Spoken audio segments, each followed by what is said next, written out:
اور دولتانہ کو قادیانی جماعت نے حکم دیا کہ وہ اس معاملے پہ مکمل سکوت اختیار کرے. جو اس ناپاک مرزئی نے تا حیات اس مسئلے پہ اپنا دفاع نہ کیا بلکہ سکوت کیا، جبکہ یہ ایک بدترین جھوٹ تھا کہ دولتانہ نے یہ فسادات شروع کروائے. یہ مکمل جھوٹ تھا. قادیانیوں نے اپنی سیف سائیڈ کرنے کے لیے دولتانہ کو آگے کر دیا، اور وہ پلید شخص، وہ چونکہ خود قادیانی تھا تو وہ بینچود خاموش رہا. فرض کیا کہ 1953 کی تحریک جس میں ہزاروں کا خون ناحق ہوا تھا، اگر دولتانہ ہی اس کا ذمہ دار تھا تو اصولی قانونی طور پہ دولتانہ کو گرفتار کر کے اس پہ ہزاروں کے خون کا مقدمہ چلایا جاتا، بغاوت کا مقدمہ چلایا جاتا، فرقہ واریت کا مقدمہ چلایا جاتا، پاکستان کے قانون کو توڑنے کا جو ہے وہ مقدمہ کیا جاتا، سازش کرنے کا مقدمہ کیا جاتا. مگر یہاں بھی پاکستانی ریاست کے مالک قادیانی مافیا کی دوہری چال کہ ہمیشہ کی طرح اپنے ہی ہم مذہبوں کو ضرورت کے وقت مخالف کے طور پہ پیش کر مجرم بھی ثابت کرنا اور اسے سزا سے بھی بچانا. یہاں ایک بات قابل ذکر یہ ہے کہ جس دولتانہ کو قادیانی جماعت ملاؤں کا دوست اور مرزئی مخالف کے طور پہ پیش کرتی رہی، مگر الفضل رسالے اور پرانے قادیانیوں کے انٹرویو سے دولتانہ کا مرزئی ہونا ثابت ہوتا ہے. تقسیم کے بعد مرزا بشیر الدین قادیانی کا خاندان کا جو جولر تھا، زرگر تھا، اس کو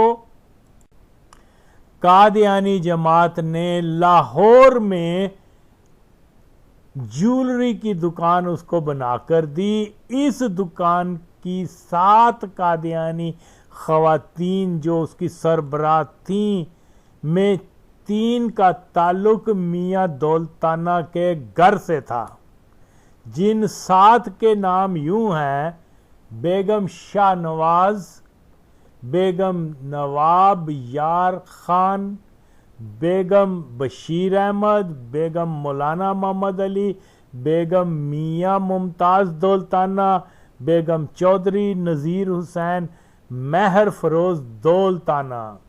یعنی بیگم نواب یار خان جو دولتانہ کی ماں تھی، بیگم ممتاز دولتانہ جو دولتانہ کی بیوی تھی، اور مہر فروز دولتانہ جو دولتانہ کی بیٹی تھی.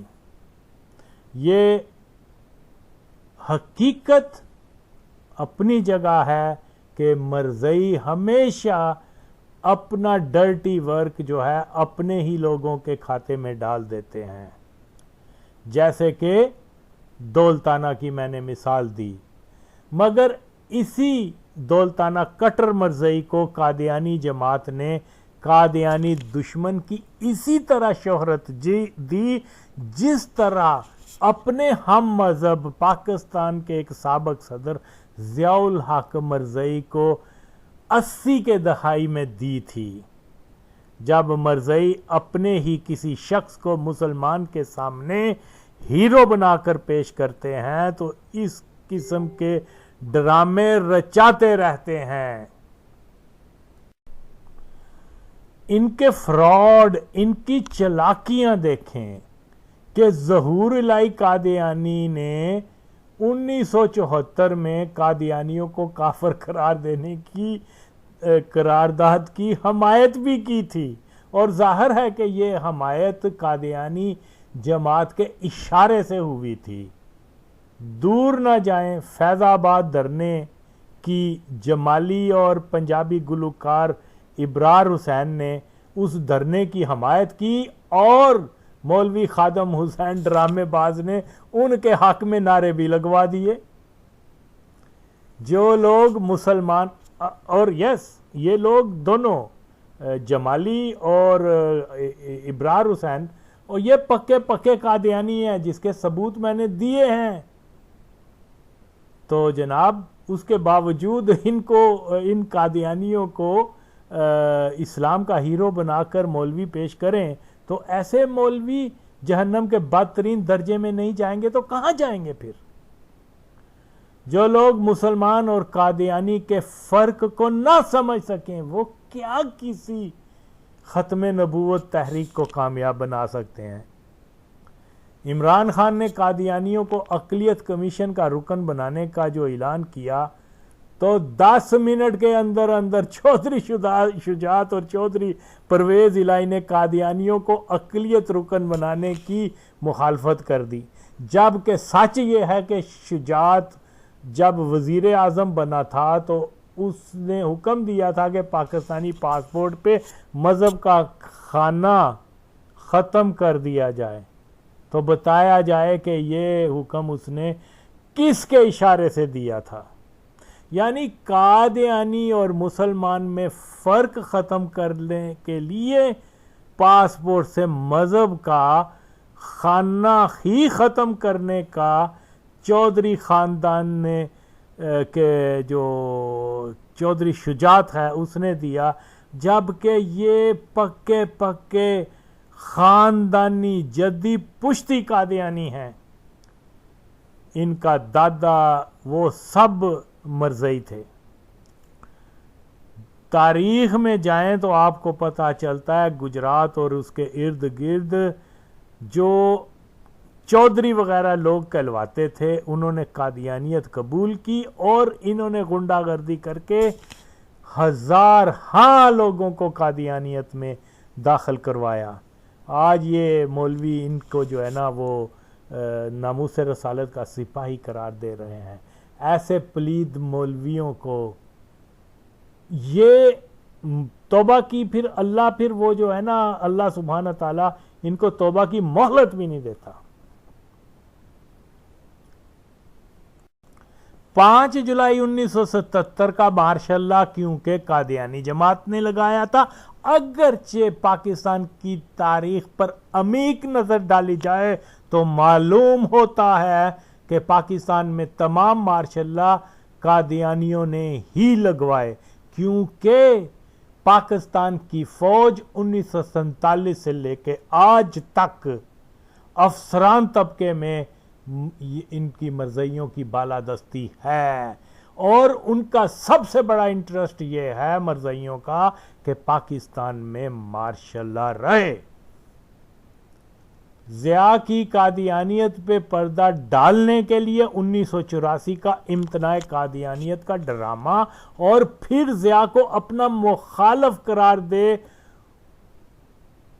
اس کو کوسنا تاکہ مسلمانوں کی نظر میں انہی کا ہم مذہب قادیانی ضیاء ایک ہیرو کے طور پر مانا جائے. اور جبکہ تمام اہم مرزائیوں جن میں عمران خان کا رشتہ دار شاہد جاوید برکی اور خود عمران خان بھی جانتا ہے کہ ضیاء بھی اس کی طرح مرزائی مذہب کا پیروکار تھا. اتنا جھوٹ بولو کہ سچ کا گمان ہو. 74 کی تحریک میں جماعت قادیانی نے اصغر خان قادیانی، ظہور الہی قادیانی وغیرہ کو بھی قادیانی مخالف تحریک میں شامل کروا ان کی زبانی ہی یہ نعرہ بلند کروایا کہ مرزیوں کو کافر قرار دو. یعنی اپنے آپ کو خود کافر قرار دینا چاہ رہے تھے، لیکن اس کا ہدف یہ تھا کہ مسلمان ان زندیق ناپاک مرزائیوں کو اینٹی قادیانی سمجھیں. لیکن سچ یہ ہے کہ یہ قادیانی ہیں، یہ قادیانی تھے، ان کی اولادیں قادیانی ہیں، اور یہ قادیانی مذہب کے بہت بڑے ستون ہیں پاکستان کے اندر. لیکن افسوس کہ ناپاک مولوی ان لوگوں کو جو ہے اسلام کا ہیرو بنا کر پیش کرتے ہیں. اتنی بڑی ٹریجڈی ہے کہ یہ پاکستان کو جس چیز سے سب سے زیادہ نقصان پہنچا وہ قادیانیت ہے، اور قادیانی افراد کو ہی پاکستان کے اندر اسلام کا ہیرو، امیر المومنین اور معلوم نہیں کیا کیا خطاب سے نوازتے رہتے ہیں یہ ناپاک مولوی۔ تو بہت سے قادیانی ایسے ہیں جو اپنی جماعت کے اشارے سے کبھی کبھار قادیانی مخالف بیانات دے کر مسلمانوں کے ہیرو بن جاتے ہیں۔ میں نے ضیاء کو قادیانی کہا، سچ پہ کہا، جھوٹ پہ نہیں کہا، ثبوت دیے، لیکن مولویوں نے جس قادیانی زندیق کو اسلام کا مجاہد پچھلے 50 سال سے 40 سال سے بنا کر پیش کیا، آج وہ بچوں کے ذہن میں وہ نقش کر گیا، اور وہ ثبوت دیکھ کر بھی وہ جو ہے اس کو قادیانی نہیں مانتے۔ حالانکہ تو میری بات کو چھوڑ دیں، جائیں ایجاد الحق کو کہیں آئے تو صحیح، آغا وسیم یہ دعویٰ کر رہا ہے، ہاں نا میرے ساتھ بات کر، خدا کی قسم ہے کہ وہ آ کے بات ہی نہیں کر سکتا، 2 منٹ میں اس کو اور اس کے پورے خاندان کو قادیانی ثابت نہ کروں تو میرا نام آغا وسیم نہیں ہے۔ یہ کہاں کہ چھوٹے چھوٹے بچے بلونگڑے آ کے مجھے کہتے رہتے ہیں جی تم نے ضیاء کو قادیانی کہا، اس کو قادیانی کہا۔ ارے میں نے کوئی زبانی نہیں کہا، اور دیکھو میں نے دلائل دیے ہیں، ثبوت دیے ہیں، اور مرد دی اولاد ہو تو پہلے ان کو تو رد کر کے دکھاؤ۔ بڑے آگے یہاں پر دفاع کرنے والے قادیانیوں کے، اور وہ کیا مبشر اور وہ دلہ، وہ کنجر ہے، وہ نبی پاک صلی اللہ علیہ وسلم کا گستاخ ہے، اور میرے اوپر یہ کہہ رہے ہیں جی کہ میں ہر ایک کو قادیانی کہتا ہوں۔ ارے تمام ثبوت دیے ہیں۔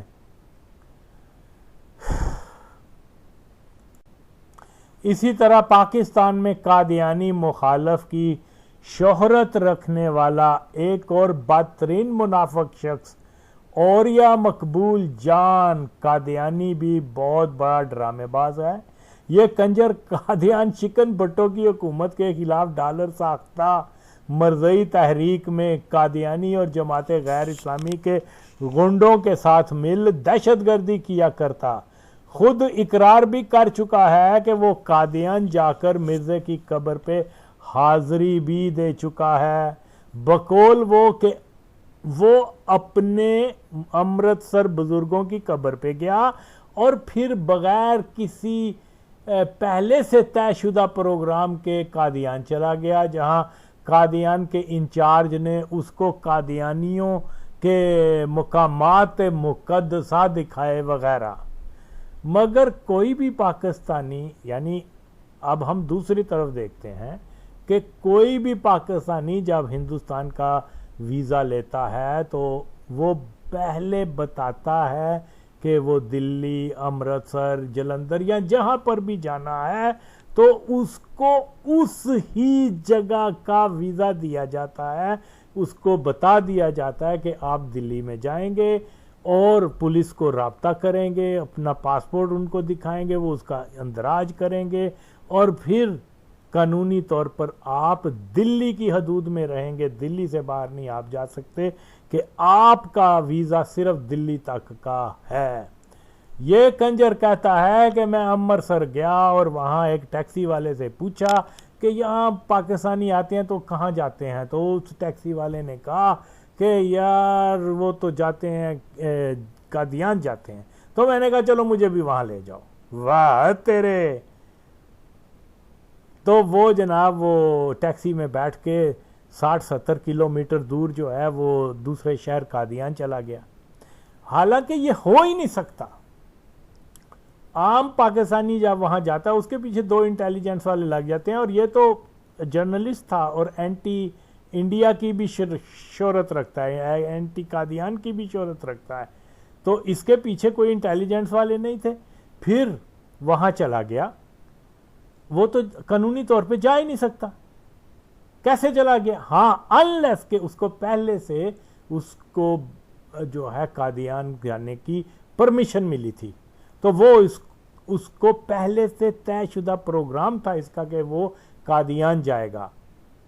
تو اوریا کا امرتسر سے 70 کلومیٹر دور قادیان چلے جانا ثبوت ہے کہ اس نے بھارتی ویزا جب اپلائی کیا تھا تو قادیان شہر جانے کی اجازت بھی لی تھی. اور پھر یہ کیسے ممکن ہے کہ جو اوریا دن رات قادیانیوں کے خلاف بولتا ہو وہ قادیان آئے اور وہاں کا انچارج بغیر مرزا مسرور کی اجازت اس کو قادیان کی سیر کرواتا پھرے؟ اوریا کے بقول قادیانیوں نے اس کو کہا کہ آپ یہاں فوٹو مت بنوائیں.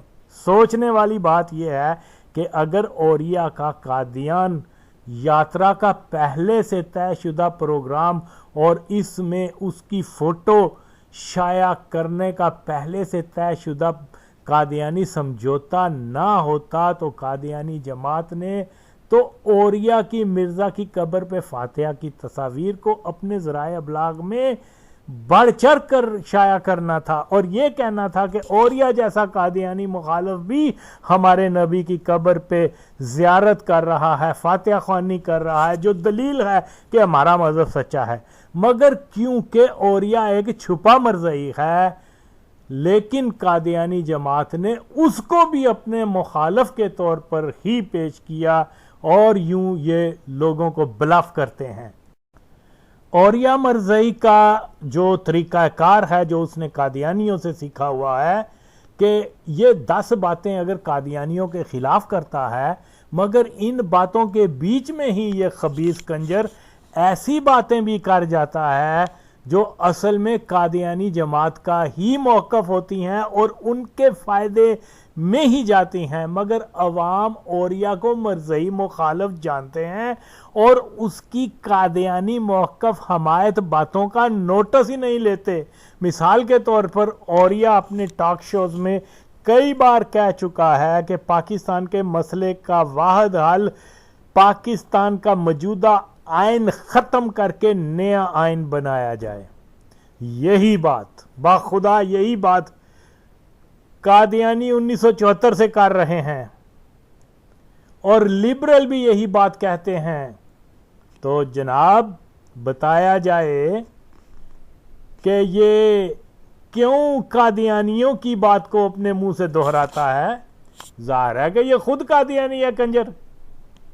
اور یہ قادیانی ہر مرزئی کی طرح جب بھی بھٹو کا ذکر کرتا ہے تو منفی انداز میں کرتا ہے اور بھٹو پہ وہی باتیں منسوب کرتا ہے جس کا چرچا قادیانی شدت سے کرتے ہیں، جیسے شرابی، زانی، بنگلہ دیش بنانے والا، آمر، بد مزاج، پھانسی کے وقت بے ہوش ہو گیا، گر گیا. جس طرح بھٹو کا نام سن قادیانیوں کے چہرے کے تاثر بدل جاتے ہیں، اس حرامی اوریا کے چہرے کے بھی ویسے ہی تاثر بدل جاتے ہیں جیسے اس کے ہم مذہب قادیانیوں کے بدل جاتے ہیں. اگر اوریا مسلمان ہوتا، حقیقی طور پہ قادیانی مخالف ہوتا تو ایک ایسے شخص کی مخالفت صرف اس لیے ترک کر دیتا کہ اللہ نے اسے مرزئیوں کو کافر قرار دینے کا شرف عطا کیا ہوا ہے. مگر یہ خبیث ناپاک کنجر اوریا ہے ہی مرزئی اور روز محشر ضیاء الحق عمران خان باجوہ اور مرزا قادیانی کے ساتھ ہی دیکھا جائے گا. قادیانی کہتے ہیں کہ پاکستان میں جتنی بھی آئینی ترامیم ہوئی ہیں ان کا پاکستان کو شدید نقصان ہوا ہے، پاکستان کے مفاد میں نہیں ہوئی. اس ویڈیو کے آخر میں سب سن سکتے ہیں کہ یہ منحوس قادیانی اوریا بھی قادیانی موقف کی تائید کرتے ہوئے یہی بات کہہ رہا ہے کہ پاکستان میں جتنی بھی آئینی ترامیم ہوئی ہیں وہ پاکستان کے مفاد پر نہیں ہوئیں. یعنی آئین میں قادیانیوں کو کافر قرار دینا مرزا مسرور اوریا دونوں کی نظر میں پاکستان کے مفاد کے خلاف تھا. اوے ہور کے دی کسر رہ گئی ہے، اس پہن چود نو مرزئی نہ کیا جائے. بولو. قادیانی واویلا کہ مسلمان ہمیں اقلیت بھی کہتے ہیں اور اقلیت کے حقوق بھی نہیں دیتے، ہمارے ساتھ ظلم و بربریت روا رکھتے ہیں، اور ہمیں مرتد اس لیے کہتے ہیں کہ اسلام میں مرتد کی سزا موت ہوتی ہے، لہٰذا ہمیں مرتد قرار دے۔ مسلمان ہماری نسل کشی کرنا چاہتے ہیں، اگرچہ ہم احمدی مسلمان ہی ہیں، اور اگر بھٹو نے اپنے اقتدار کے لالچ میں ہمیں غیر مسلم قرار بھی دے دیا تو ہم پھر بھی مرتد کے زمرے میں نہیں آتے، کہ مرتد وہ ہوتا ہے جو پہلے مسلمان تھا پھر کوئی دوسرا مذہب اختیار کر لیا، اور جو پیدا ہی غیر مسلم ہوتے ہیں وہ مرتد کب ہوئے؟ ان کو زیادہ سے زیادہ آپ کافر کہہ سکتے ہیں۔ یعنی مرزائی اگرچہ خود کو غیر مسلم نہیں مانتے، مگر کیونکہ وہ پیدا ہی قادیانی گھرانوں میں ہوئے ہیں لہذا ان کو مرتد نہیں کہا جا سکتا۔ یہ مرزائیوں کی تعویل ہے مرتد کی، جو کہ بالکل اسلام کے مطابقت نہیں ہے، اور قادیانیوں کی مرتد کی تعویل کا سب سے بڑا وکیل ان کا اپنا زر خرید، ان کا اپنا ہم مذہب اور یا مقبول شیطان ہے، کہ اس کنجر نے سب سے پہلے قادیانیوں کو غیر مرتد کہا، اور بہت سے جماعت غیر اسلامی وہابی اور کچھ شیعہ و سنی بھی اور یا کی غیر شرعی مرتد کی تعریف کو قبول کر لیتے ہیں، اور یا اپنے موجودہ دور کے ہم مذہب مرزائیوں کی مثال ان کو مرتد نہیں کہتا، جس کا ثبوت ویڈیو کے آخر میں اس کا کلپ سنا جا سکتا ہے، کہ وہ واضح طور پر کہہ رہا ہے کہ جو نئی نسل ہے، موجودہ نسل ہے قادیانیوں کی، وہ مرتد نہیں ہے۔ مگر آئیے دیکھیں کہ دین اسلام کی روشنی میں موجودہ دور کے مرزائی مرتد ہیں یا نہیں، تو اس بارے میں اوریا اور مدودی کافر کے پیروکار موجودہ دور کے قادیانیوں کو کافر قرار دے، ان کو مرتد ہونے کے دائرے سے نکال دیتے ہیں، لیکن قادیانیوں کی جو موجودہ نسل ہے وہ بھی پکی مرتد ہے، اس لیے کہ کفر کی بہت سی قسمیں ہیں۔ ایک کافر وہ ہے جو دین اسلام کا انکار کرتا ہے، خود کو ہندو، یہودی، عیسائی وغیرہ کے مذہب کا پیروکار کہلواتا ہے۔ ایک قسم کافر کی ہوتی ہے منافق کی، جو زبان سے کلمہ ادا کرتا ہے مگر دل میں کافر ہی رہتا ہے۔ تیسری قسم مرتد کی ہے، مرتد کو 3 دن کی مہلت دی جاتی ہے اور علماء اس کو دین میں واپس آنے کی دعوت دیتے ہیں، اس کی اصلاح کرتے ہیں۔ قادیانی جو مرتد ہونے کے ساتھ زندیق بھی ہیں، اور زندیق کیونکہ بدترین کافر ہوتا ہے، کیونکہ یہ حقیقی اسلام کو کفر کہتے ہیں اور اپنے قادیانی مذہب کو اسلام کہتے ہیں، اس لیے ان کی سزا وہی ہے جو مرتد کی سزا ہوتی ہے۔ تو قادیانیوں کی ہزاروں نسلیں ہی کیوں نہ بدل جائیں، ہر نسل کا قادیانی مرتد ہی ہوگا، ہر نسل کا قادیانی مرتد ہی ہوگا۔ اسی طرح گستاخ، بدخو، وہ فرقہ جس کی بدعقیدگی کفر تک پہنچ گئی ہو، جیسے جماعت غیر اسلامی، نجدی، رافضی، یہ بھی مرتد کے زمرے میں آتے ہیں۔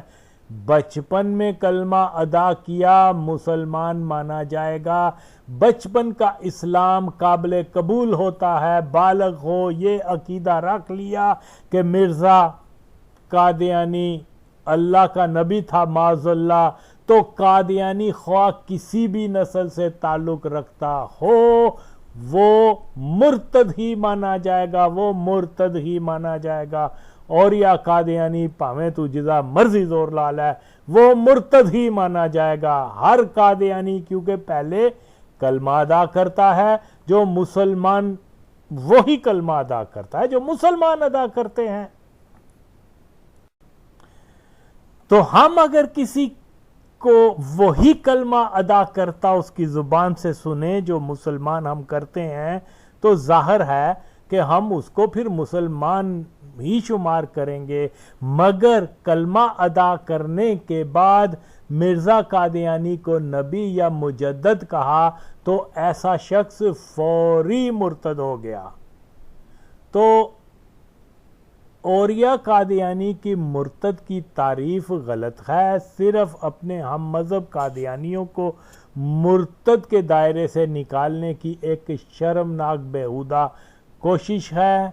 اوریا ضیاء الحق، عمران خان، زاد احمد باجوہ، مرزا غلام قادیانی، مرزا بشیر الدین، چودھری ظفر، ڈاکٹر سلام اور مرزا مسرور سے بھی زیادہ خطرناک قادیانی ہیں، کیونکہ یہ افراد کھلے قادیانی اور اوریا ضیاء الحق، عمران خان، زاد احمد، انجینئر جیلمی، باجوہ جیسے مرزئی مسلمان کے روپ میں ہوتے ہیں، مگر اندر سے پکے پکے ناپاک مرزئی ہی ہوتے ہیں۔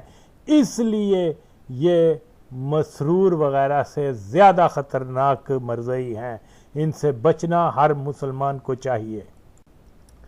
اس میں تو کوئی شک نہیں کہ اوریا مقبول شیطان ایک صہیونی ہے اور صہیونیت ساختہ کرونا کے خوف میں اسی طرح قوم کو مبتلا کر رہا ہے جس طرح Bill Gates, Madonna, Trump, Boris اور دیگر دجالی کر رہے ہیں، جبکہ سچ یہی ہے کہ کرونا کو مسلسل جھوٹ بول اس کا چرچا کر دجالی نظام کا نفاذ دنیا میں لانا ہے، اور اوریا کیونکہ ہے ہی دجالی اور قادیانیت کے ساتھ مل یہ حرامی اس دجالی مہم کا ہی ایک رکن ہے۔ پاکستان میں ایک اور فتنہ مفتی مبشر نام کا بھی پیدا ہو چکا ہے۔ مبشر تو ہوتے ہی قادیانیوں کا نام ہے۔ مبشر اور اس کے ایک قریبی رشتہ دار ثاقب باجوائی، یہ دونوں خود کو اہل سنت بریلوی مسلک کا پیروکار کہلواتے ہیں، مگر ان کی باتوں سے کبھی صلح کلیت، کبھی توہین رسالت اور کبھی کفر تک کی بو آتی ہے۔ ثاقب باجوائی یہ جان کہ پاکستان کے فوجی سربراہ قمر جاوید باجوہ پہ قادیانی ہونے کا بڑا پختہ الزام بھی ہے، مگر یہ ناپاک شخص باجوہ مرزئی کے بیٹے کی شادی میں اس کا نکاح خواں بنا۔ کیا یہ پلید شخص قرآن پہ حلف دے اعلان کر سکتا ہے کہ باجوہ نے شرعی تقاضا پورا کرتے ہوئے مرزا قادیانی کو کذاب کہا تھا اور تب ہی ثاقب نے اس کے بیٹے کا نکاح پڑھوایا؟ مگر یہ مرزئی ایجنسیوں کے زرخرید ناپاک مولوی ہیں۔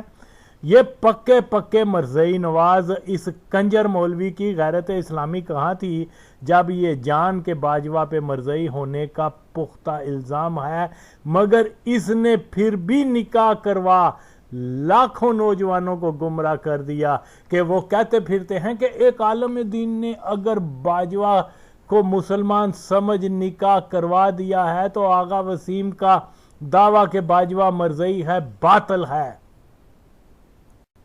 جبکہ سچ یہ ہے کہ باجوہ پکا پکا مرزئی ہے۔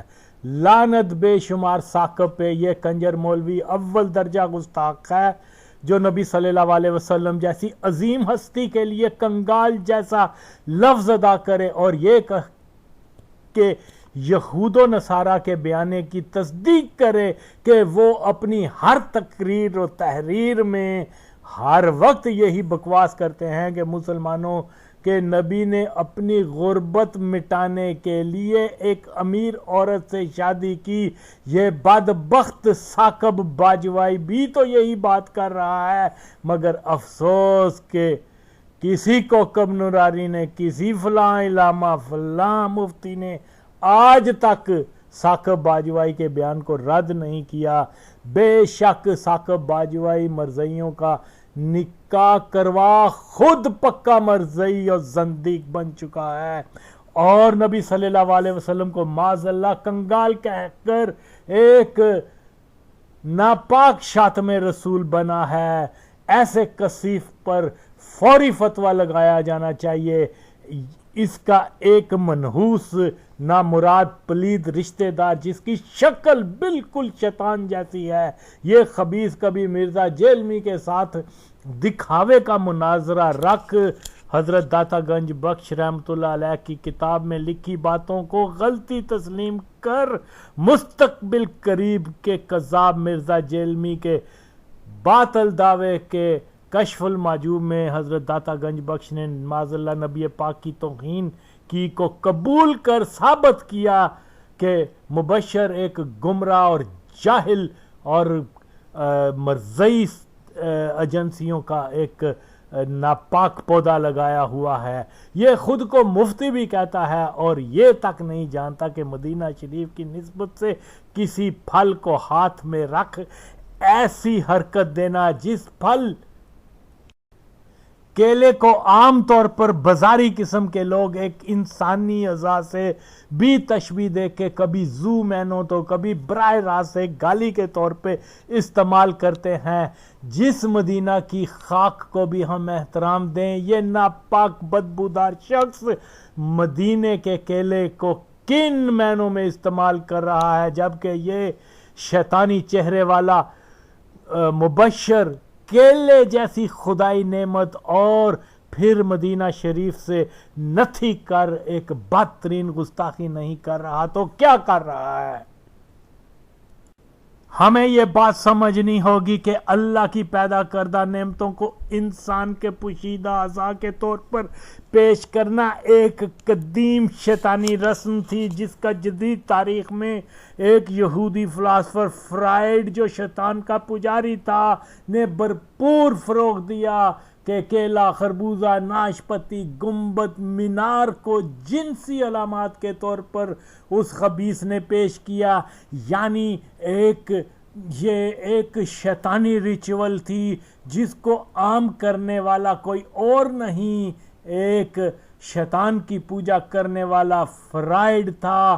آج دیکھ لیں کہ پورنوگرافی میں کیلے کو کس علامت کے طور پر پیش کیا جاتا ہے، تو اب اگر مبشر بھی ایک حساس مذہبی مسئلے پہ بحث کر مقدس مقام کا نام لے اور مفتی ہو گشتی کی طرح کیلے کو تھام لے، تو پھر اس شیطان کو رد کرنا فرضیت دین بن جاتا ہے، اور پھر یہ جھوٹ کہ اس شیطان نے رجوع کر لیا ہوا ہے، مگر اس کی ویڈیو تو تاحال یوٹیوب پہ موجود ہے۔ مجھے کل ہی ترکی سے کسی نے یہ ویڈیو کلپ بھیجی اور شنید ہے کہ یہ 2 سال قبل کی ہے، مگر افسوس کہ اب تک اس ناپاک مرزئی ایجنسی ساختہ مولوی کو پہلے کیوں نہیں بے نقاب کیا گیا جس طرح کہ میں کر رہا ہوں۔ پھر اس ناپاک مبشر کو ختم نبوت کا مجاہد کہنا یہ ایسا ہی ہے جیسے ضیاء الحق یا عمران جیسے جدی پشتی مرزائیوں کو مسلمان کی اسلام کے مجاہد کی شہرت دینا۔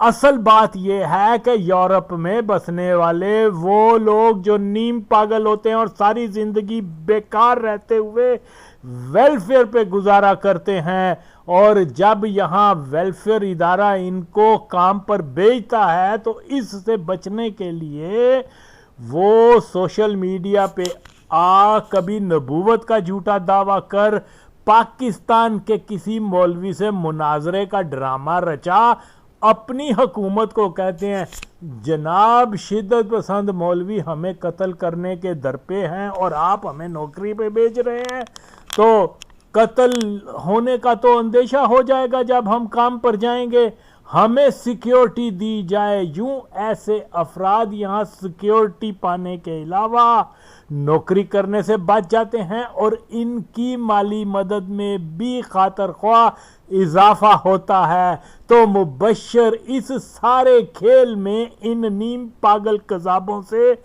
اپنا حصہ وصول پاتا ہے، جن ذہنی معذور قذابوں کو کوئی جانتا تک نہیں۔ مبشر ان سے مناظرہ کر ان کو مشہور کرتا رہتا ہے۔ اس طریقہ کار کو مبشر نے اپنا روزگار بنا رکھا ہے۔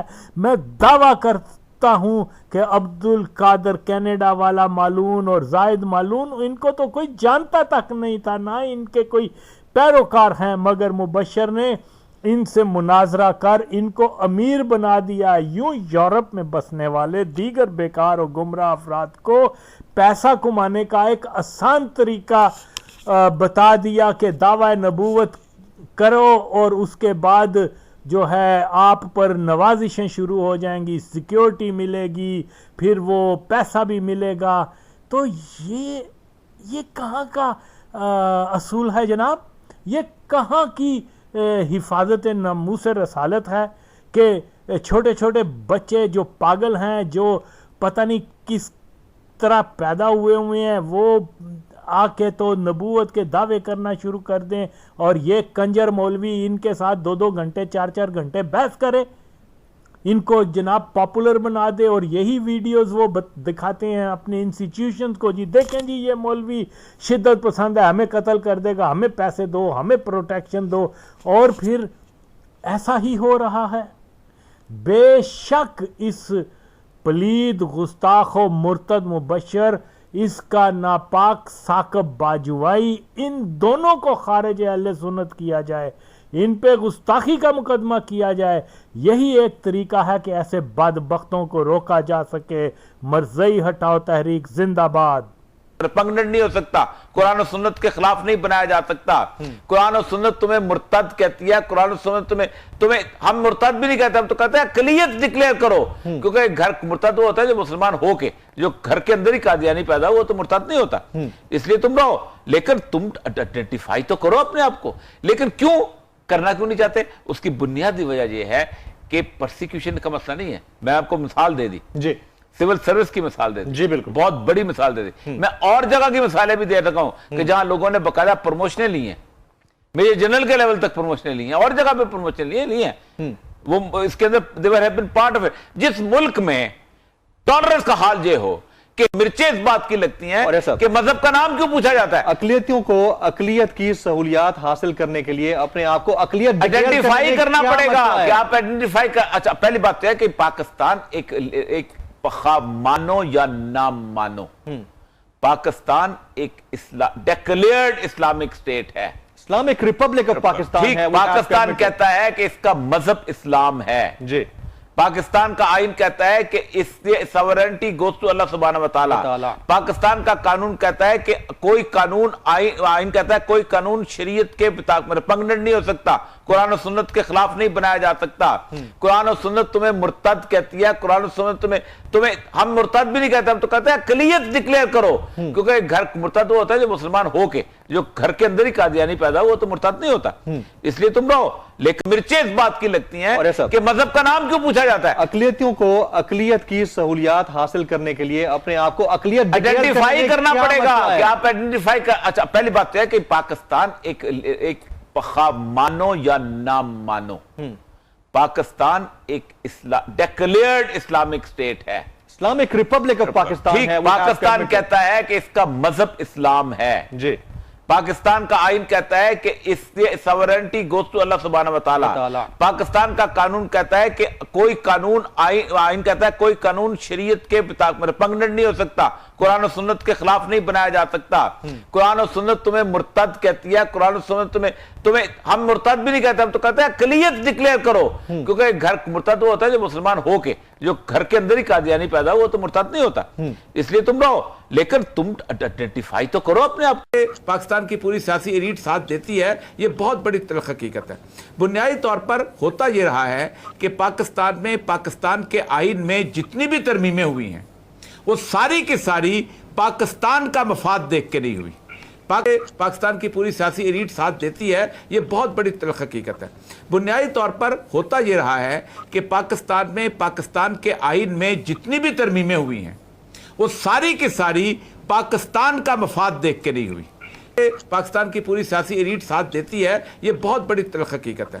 بنیادی طور پر ہوتا یہ رہا ہے کہ پاکستان میں پاکستان کے آئین میں جتنی بھی ترمیمیں ہوئی ہیں وہ ساری کی ساری پاکستان کا مفاد دیکھ کے نہیں ہوئی۔ پاکستان کی پوری سیاسی ایلیٹ ساتھ دیتی ہے، یہ بہت بڑی تلخ حقیقت ہے۔ بنیادی طور پر ہوتا یہ رہا ہے کہ پاکستان میں، پاکستان کے آئین میں جتنی بھی ترمیمیں ہوئی ہیں وہ ساری کی ساری پاکستان کا مفاد دیکھ کے نہیں ہوئی۔ حضرت مرزا ناصر احمد خلیفہ نہیں بنے تھے تو میں بالکل بڑے بھائیوں کی طرح دیکھتا، اور وہ مجھے چھوٹے بھائیوں کی طرح دیکھتا تھا۔ اور اس سے مجھے ایک یاد آتا کہ ہم ڈل ہاؤزی میں تھے، اسد صاحب کے چچا میرے ڈاکٹر بشیر صاحب جو آئی اسپیشلسٹ تھے، وہ ڈل ہاؤزی میں ان کا گھر تھا۔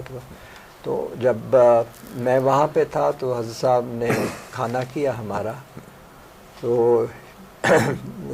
باتیں لائٹ ہارٹڈلی ہوتی رہی۔ پھر انہوں نے حضرت صاحب نے مرزا ناصر احمد کی طرف کو مخاطب ہو کے کہا کہ ناصر تم ملتے ملاتے نہیں ہو، ممتاز دولتانہ تمہارا کلاس فیلو تھا، وہ آیا ہوا ڈلہوزی تم ملے نہیں اس کو۔ یعنی اس طرح کا جو تھا۔ اور آپ کو پتہ ہے کہ حضرت خلیفہ ثانی کی میل ملاقات کس قدر تھی۔ یہ جو بڑے بڑے سیاسی لوگ ہیں یہ رہنمائی حاصل کرنے کے لیے جاتے رہے قادیان، اور کئی موقعوں پر اب خود بھی موجود ہوتے تھے، حضور بلا بھی لیتے تھے۔ کچھ لوگوں کے نام آپ کے یادداشت میں نام لینے مناسب نہیں ہوں گے۔ اچھا ٹھیک۔ تو یہ بڑے بڑے جو آدمی تھے، دولتانہ، شوکت وغیرہ، یہ بھی مستثنا نہیں تھے ان باتوں میں، بلکہ کئی لحاظ سے مدد کے لیے بھی جاتے رہے۔ تو یہ دینے والا ہے، یہ دینے والا ہے، یہ ہے مدینے کے کیلے۔ یہ کیلے بڑے لمبے ہوتے ہیں، یہ مدینے کا کیلا ہے۔ یہ کیلا ہے، اور ایسا کیلا پاکستان میں بھی نہیں ہوتا۔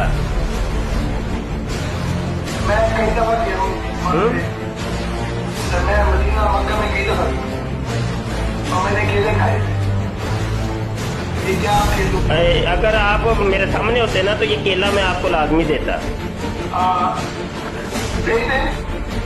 نہیں، بیچنے والا نہیں ہے، یہ دینے والا ہے، یہ دینے والا ہے، یہ دینے والا ہے۔ اللہ اکبر۔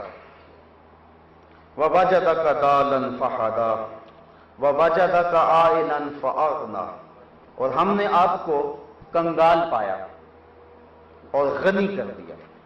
اس کا ظاہری مفہوم تو یہ ہے کہ حضرت خدیجہ الکبریٰ کے مال سے، اور دوسرا کہ ہم نے آپ کو حجج اور براہین عطا کر کے آپ کو غنی کر دیا، اور آپ دین کے اندر غنا کے مرتبے پہ فائز المرام ہوئے۔ دوسری بات کہ اللہ نے اپنے محبوب کے لیے اپنی کرم نوازیوں اور رحمتوں کے سارے خزانے کھول دیے، اور سارے خزانوں کی چابیاں حضور کے ہاتھ میں دے۔ حضور فرماتے اوتی تو مفاتیح الارض، مجھے زمین کے خزانوں کی چابیاں عطا کر دی۔